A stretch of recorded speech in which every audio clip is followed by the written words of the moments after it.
عورتوں کے ساتھ بہترین سلوک کرنے پر قرآن کس طرح خوبصورت انداز میں فرماتا ہے کہ ارشاد فرمایا عورتوں کو اس نیت سے روکو نہیں کہ جو مہر تم نے انہیں دیا تھا اس میں سے کچھ لے لو۔ حضرت عبداللہ ابن عباس فرماتے کہ اس آیت سے متعلق یہ اس شخص کے متعلق آیت ہے جو اپنی بیوی سے نفرت رکھتا ہو، اس کے ساتھ بدسلوکی کرتا اس لیے کرتا ہو کہ وہ پریشان ہو کر مہر واپس کر دے یا مہر کی رقم معاف کر دے، اسے اللہ تعالیٰ نے منع فرمایا۔ ایک قول یہ ہے کہ لوگ عورت کو طلاق دیتے تھے پھر رجوع کر لیتے تھے، پھر طلاق دیتے تھے پھر رجوع کر لیتے تھے، عورت کو لٹکا ہوا رکھتے تھے، اپنے پاس نہ آرام پا سکے نہ دوسری شادی کر سکے، یعنی عورتوں کے ساتھ زیادتی کرتے تھے۔ اور کیا آج ایسا نہیں ہو رہا؟ بعض جگہوں پر عورتوں کے ساتھ بڑی زیادتی ہو رہی ہے، عورت کے ساتھ اس طرح سلوک ہو رہا ہے جیسے عورت کو پیر کی جوتی بنایا۔ جناب یہ اسلام ہے، یہ وہ لوگ ذرا سوچیں جو کہتے ہیں کہ اسلام میں عورتوں پر بڑی سختیاں ہیں۔ آج کل اس طرح کے جلسے ہو رہے ہیں، اس طرح کے سیمینار ہو رہے ہیں، اور معاذ اللہ عورتوں کو یہ ذہن دیا جا رہا ہے کہ نہیں جناب اسلام میں رہو گے تو تمہاری جو آزادی ہے وہ ختم ہو جائے گی۔ بتائیے یہ قرآن کیا بیان کر رہا ہے کہ عورتوں کے ساتھ اچھے طریقے سے رہنا۔ نبی پاک کی کئی حدیثیں ہیں، تم میں بہترین وہ ہے جو اپنے گھر والوں کے ساتھ بہترین ہے، اور پھر کیا فرمایا؟ سن لو میں تم سب سے زیادہ اپنے گھر والوں کے ساتھ بہترین ہوں۔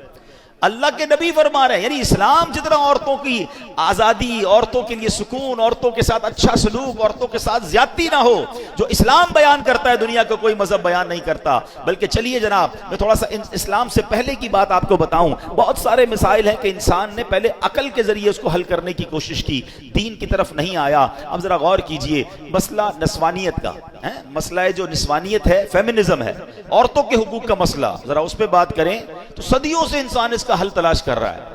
ارسطو اور افلاطون جیسے جو فلسفہ تھے، جو فلسفی تھے، انہوں نے بہت مغز ماریاں کی اور عورتوں کی معاشرے میں کیا اہمیت ہے اس پہ غور کیا۔ کسی نے عورت کو سانپ کہا، کسی نے اسے شیطان کہا، کبھی اس بیچاری کو ظلم و ستم کا نشانہ بنایا گیا، کبھی بیچاری کی عزت کو تار تار کیا گیا۔ آج دیکھ لیں ترقی یافتہ دور کی مثال دیکھیں، یہ عقل پرست دین بیزار غیر مسلم انہوں نے عورت کو صرف ایک اشتہار بنا کے رکھ دیا ہے۔ یہ غور کیجئے نا، دنیا کے ہر اشتہار میں آپ کو عورت نظر آئے گی۔ یہ عورتوں کو بھی سمجھ نہیں آتی کہ ہم کیا یہ کھلونا ہے؟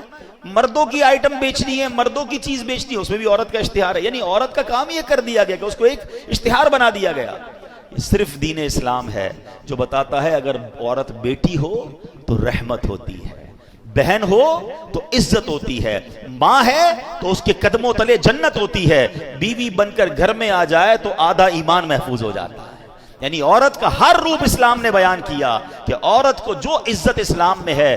اللہ کرے کہ ہماری بہنوں کو یہ بات سمجھ آئے جو آج سمجھتی ہیں کہ اسلام میں سختیاں ہیں، قرآن نہیں پڑھتے نا، پہلے عورتوں کا کیا حال تھا، اور قرآن بار بار کہہ رہا ہے کہ عورت کے ساتھ آپ نے اچھا سلوک کرنا ہے۔